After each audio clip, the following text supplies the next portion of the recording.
Hai guys, Assalamualaikum warahmatullahi wabarakatuh dan salam Sulawesi. Sore ini kita akan berbincang sehat tentang spearfishing guys.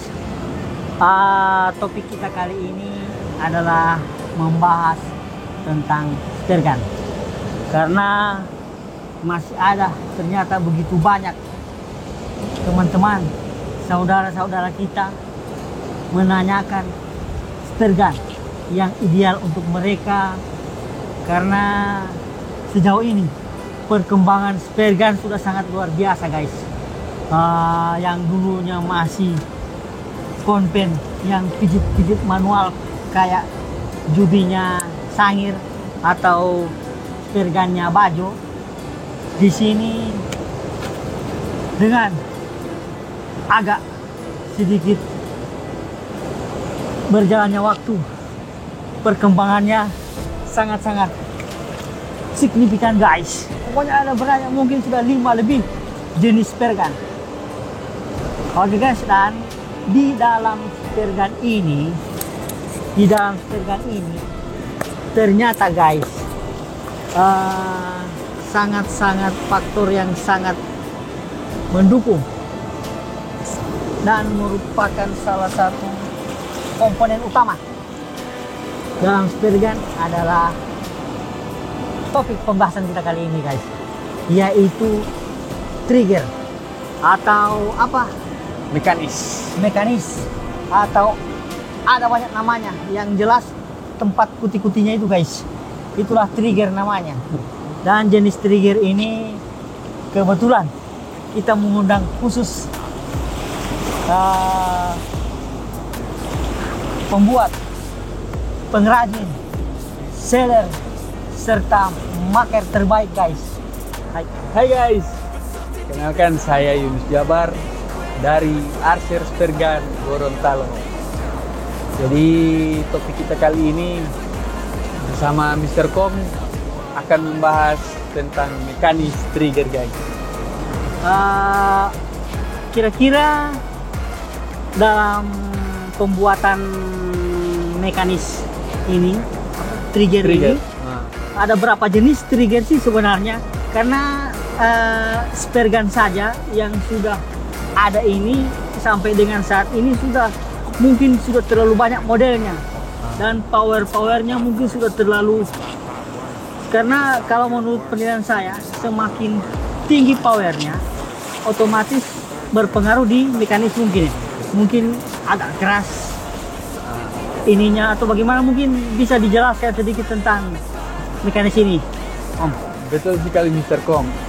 Jadi seiring perkembangan zaman saat ini di dunia spearfishing, ini menurut penglihatan saya, analisa saya, jadi sudah banyak jenis-jenis spear gun, dari yang dulunya hanya konven, inverter, bahkan sekarang sudah ada inverter roller, ada juga yang sudah menirukan tipe-tipenya spear gun dari Matador. Jadi semakin banyak jenis spear gun, otomatis tujuan akhirnya adalah power dengan target yang bisa akurasi sebaik mungkin.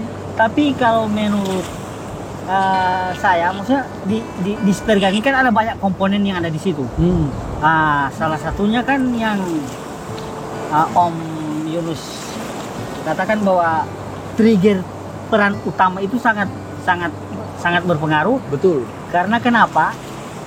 Dia akan untuk bagaimana caranya untuk kita menembak target itu. Kalau power semakin besar, otomatis biasanya trigger ini kadang macet atau kadang bagaimana. Kira-kira sedikit bisa digambarkan masalah ini, trigger ini?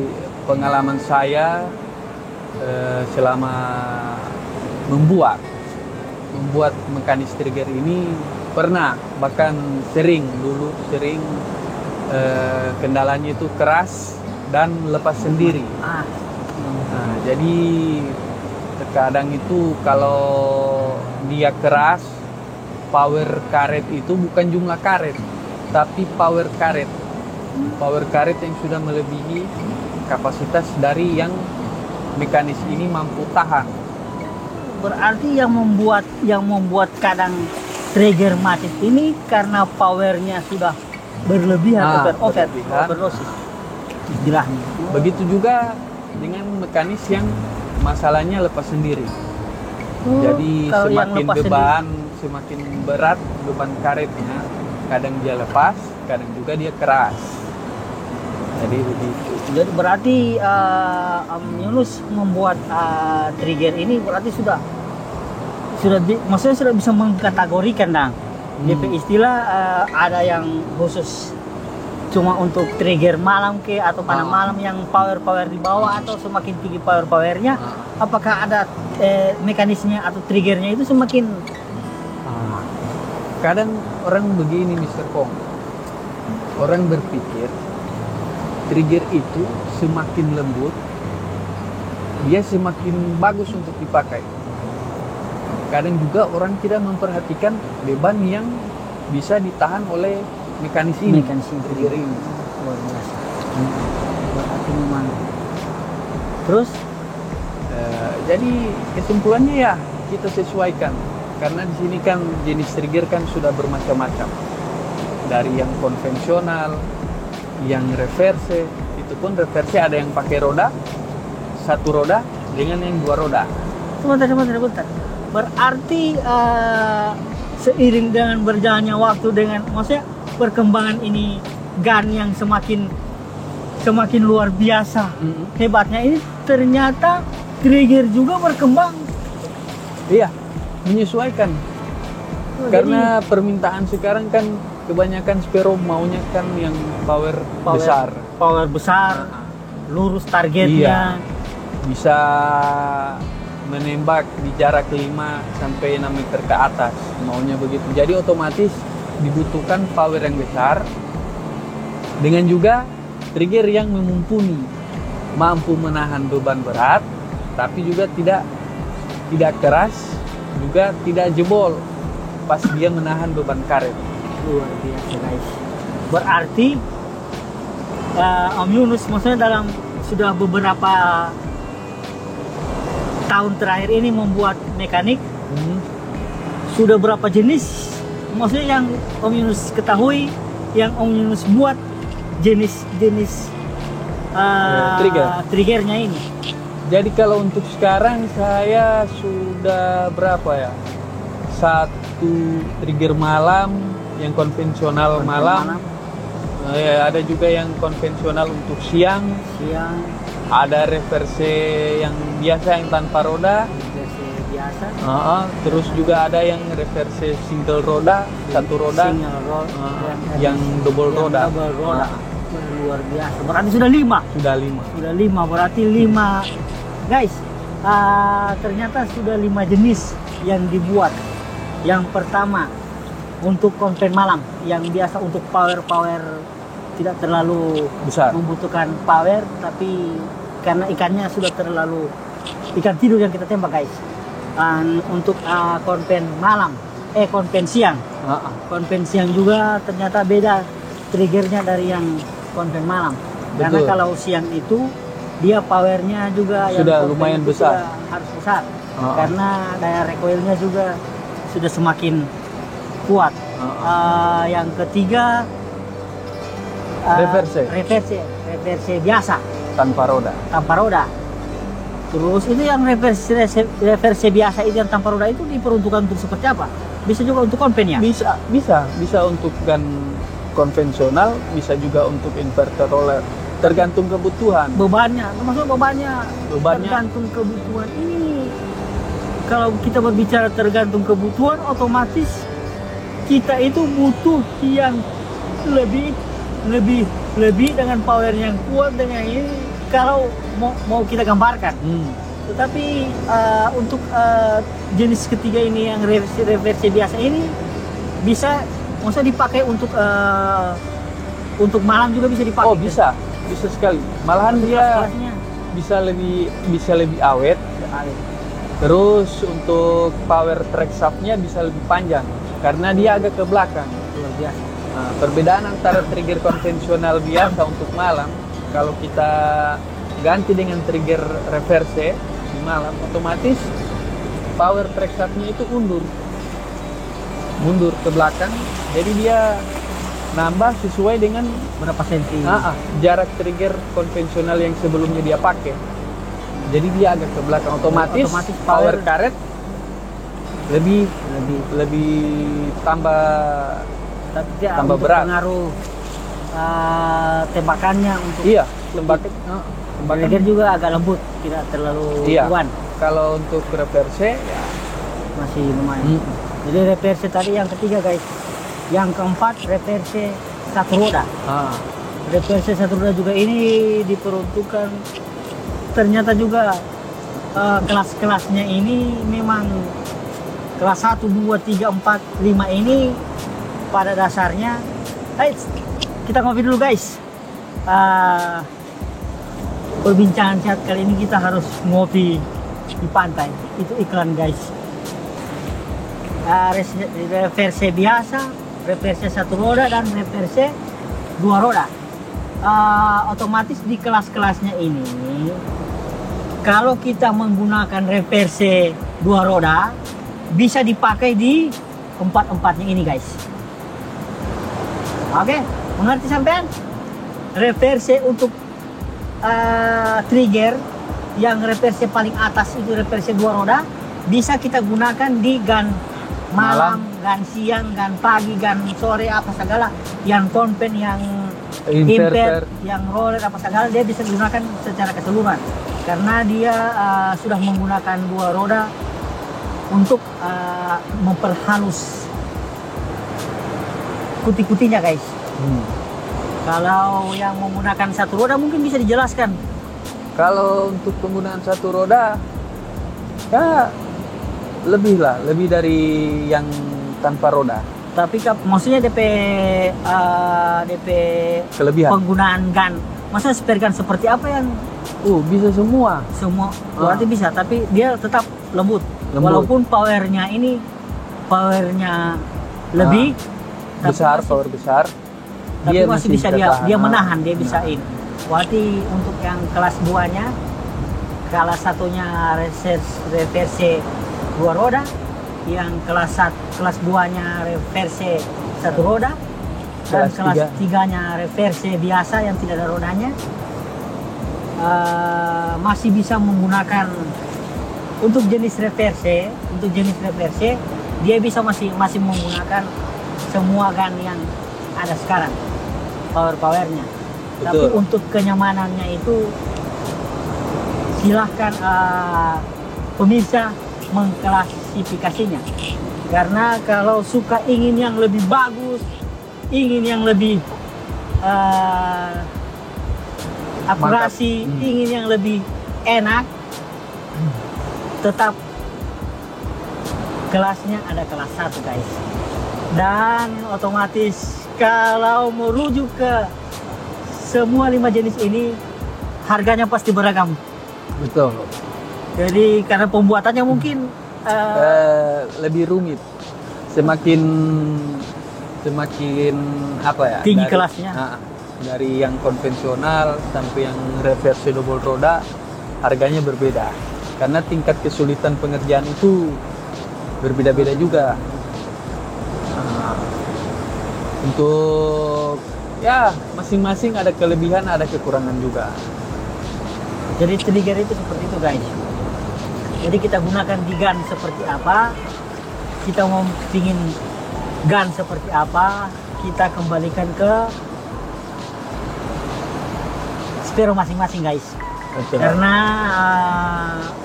kenapa bisa jadi 5 seperti ini kelas-kelasnya, begitu juga gun kelas-kelasnya sudah ada. Karena di kalangan kita semua ada yang hobi, ada yang diperuntukkan untuk mencari guys. Betul. Karena kalau mencari otomatis mereka ingin yang murah dan bisa digunakan. Jadi makanya kita bikin kelas-kelas seperti itu. Semua juga kembali ke kenyamanan kita guys. Semakin nyaman kita menggunakan spare gun, akan semakin banyak ikan berapa guys. Seperti contoh-contoh ikan-ikan yang ada di bawah-bawah ini guys. Kenapa bisa situ mendapatkan ini sampai ada 1 roda, ada 2 roda? Maksudnya bisa dijelaskan secara gamblang sedikit? Jadi begini Mr. Kong, karena ada satu pabrikan trigger ikan itu mengeluarkan produknya itu yang double roda. Cuman karena harganya yang terlalu mahal, di atas 1 jutaan, jadi kita sebagai maker bagaimana mencoba menciptakan barang yang sama tapi dengan budget yang setengah dari harga produk yang keluaran pabrikan ini. Jadi kita usahakanlah bagaimana spero-spero yang belum bisa beli mekanik yang mahal ini bisa juga merasakan sensasi menggunakan trigger yang double roda ini. Tujuan yang luar biasa guys. Ingat itu. Gitu, guys. Maker kita terbaik ini memang sangat-sangat luar biasa guys. Mempertimbangkan juga kondisi ekonomi kita guys. Betul. Karena memang keadaan kita juga antara hobi, kecuali yang hobi ya. Kalau yang hobi orang-orang kaya itu guys. Karena kenapa mereka cuma ingin saja hura-hura untuk enak-enakan saja untuk melaut, menembak ikan. Tapi beliau masih memperhatikan spero-spero kita guys yang memang ingin memancari guys. Seperti yang tidur di sana itu guys. Dia racing dari perusahaan cuma ingin jadi spero. Tapi ketika mau beli gun, dia sudah tidak mampu. Terpaksa negosiasi dengan beliau. Ingat guys, negosiasi. Karena di Facebook, di halaman-halaman iklan-iklan beliau, ternyata untuk membeli trigger pakai WA guys, PN. Karena dia akan bukan karena untuk menyembunyikan harga, akan tetapi dia akan menyesuaikan dengan keadaan kondisi spero-spero kita guys. Jadi dia akan menekan semaksimal mungkin. Kira-kira begini seperti itu ya? Ya, betul sekali Mr. Kong.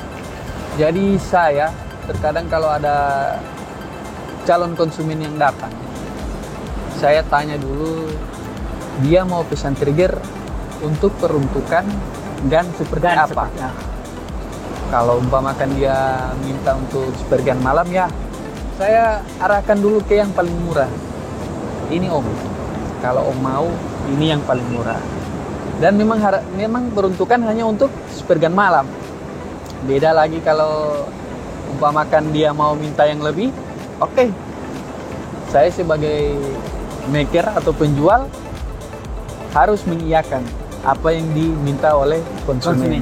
Betul. Jadi luar biasa konsumen kita kali ini guys. Itu guys. Kesimpulan pembicaraan kita kali ini sedikit mengangkat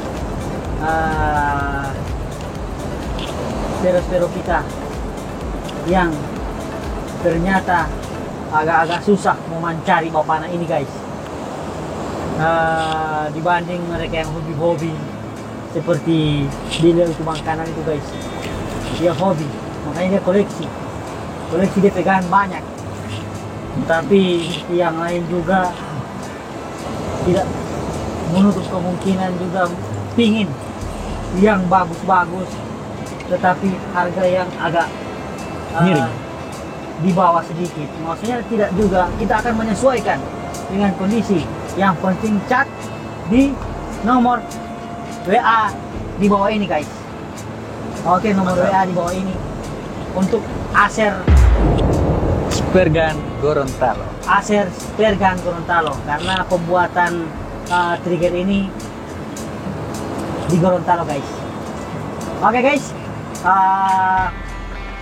selanjutnya untuk pembahasan kita yang berikutnya nanti kita akan jelaskan lagi.